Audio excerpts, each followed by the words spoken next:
And so, but yeah, but it's. if you had the clip on your toe instead of the bottom, it's No, gonna eat line. No, so well now. Well, I have to think about. Yeah, I'm not. Doesn't that go all the way around? How's the clip going?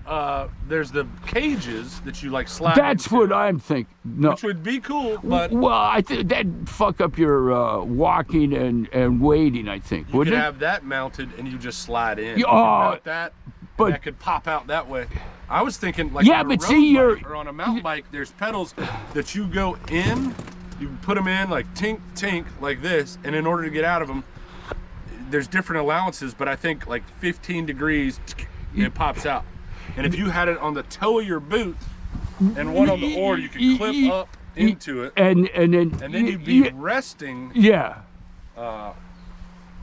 You got me interested, man. Yeah. Like we'll get out a couple of pictures. You can look at it closer, and then you can maybe get some ideas. Because no, there could easily. This is just something that once you start. Okay, I can improve this and that, and like this other deal, like that's another avenue. But that, like what you're talking about, could be a way improvement. Who knows? But yeah, so I end up, I screw in, and I have that guy. That's a bolt going through, nut on this side, and then right here at that top, on this piece of U that's like there, is that little channel. And it's just welded onto the other piece. And so, I mean, it is really boom, and you're just freaking out. And like I say, you need to have, so like I am doing weird push-pull maneuvers and swinging around, and every now and again I can swing my freaking foot out. Yeah. I have, it's like, so you want to make sure you have kind of a lot of flexibility in whatever attachment you come up with. The same angle. No, absolutely not. Yourself out. Right, and that's why I have a round log in a square thing. Is for that whole gig. You don't have to. You don't have to go pigeon-toed, bow-legged. Right. With every right. Huh. But see, and this kind of water is just freaking unbelievable, because I'm back rowing and just freaking boom ba boom ba boom ba. How much more effective, in your guesstimation, do you think it is versus a kick tube? I don't like kick tubes. Do you think you have more power? Oh fuck. Oh no, yeah, I know this. Like there would be, I'd see a guy with one of those kick, like kind of a little pond, boat, tiny miniature boat, and he had both flipper deals and these little oars on the thing, and so for so you could be flipping and shit, but like. To me, that would be suicidal on a river like this, But and in mine, first of all, it's a bitch to do, so most people are not going to be able to do what I'm doing. But you are sitting up high on that freaking seat, and I mean, like when I first started doing this, I had my nephew came out. And I just had the 15 horse, and I'd be running the South Fork, and you'd gonna bash up a little prop, but I used to. No, the South Fork of the Snake. That's up just out. It's what goes through Jackson, and and it's a braided out, loggy, like it's this kind of stuff. So anyway, now, so all the guides know, it's like back then it wasn't the heavy pressure. So and you can't miss everybody knew me.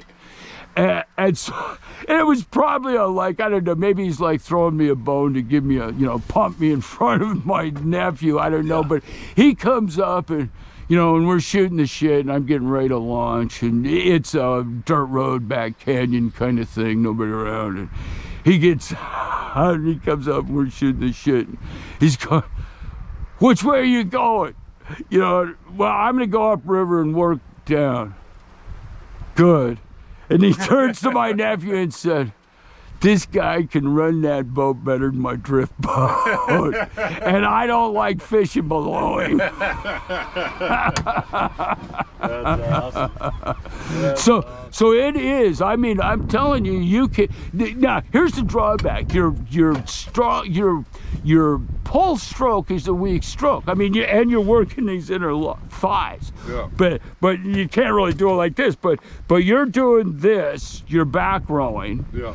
Almost all day now. Like, and I won't. You know, the South Fork's a giant river, but I refuse to turn on the fucking motor to go across. I turn it and I put. I don't pull stroke. I push stroke. Just kind of like, no, I'm not gonna beat the water with my motor. If I want to go over there, I'm rowing myself. You know. And so how far will you run up to? What's a float for you in a day? You'll run up how far? Well, it sort of like my typical float is probably on the Teton. That's the one I'm doing almost all the time. I'm running maybe only 5-6 miles, and then typically what I'll do, I get up. There's one boat comes down from he's our fishing competition today. Yeah.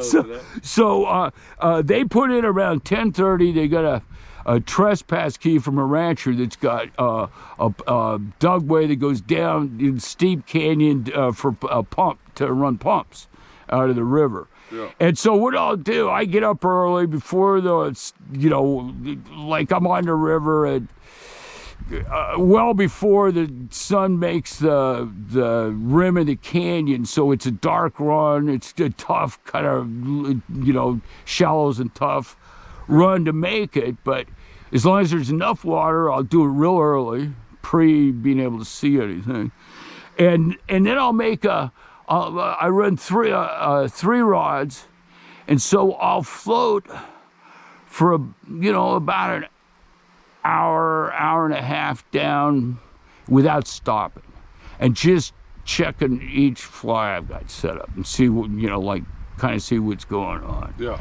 And then I kick the motor on and I go back up to that top spot, and it's really as far after that it's white water and I can't run it. Yeah. And so I go up there, and I then float it real slow, stop a lot, work it, and I know how long it takes them. I try and make it so they don't see me at all, which is just like, because there's two, like just trying to be courteous anyway, because there's no reason to run into each other, but there are assholes. This outfit is that they're assholes. They got to pay big money to do this, and they hate it that I'm there.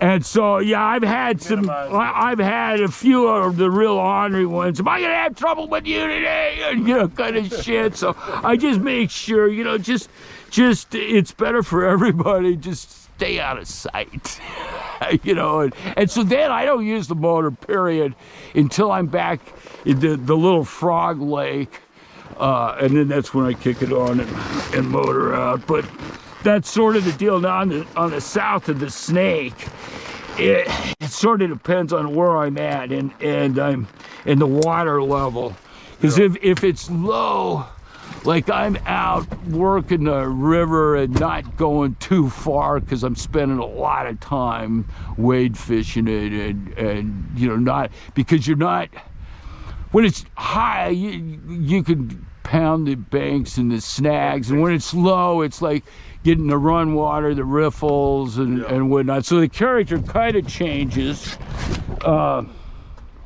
But anyway, it's the most freaking effective boat you could ever have. It's just whether or not you solo. Because I can row a drift boat. I can row solo. That's the most effective. Yeah.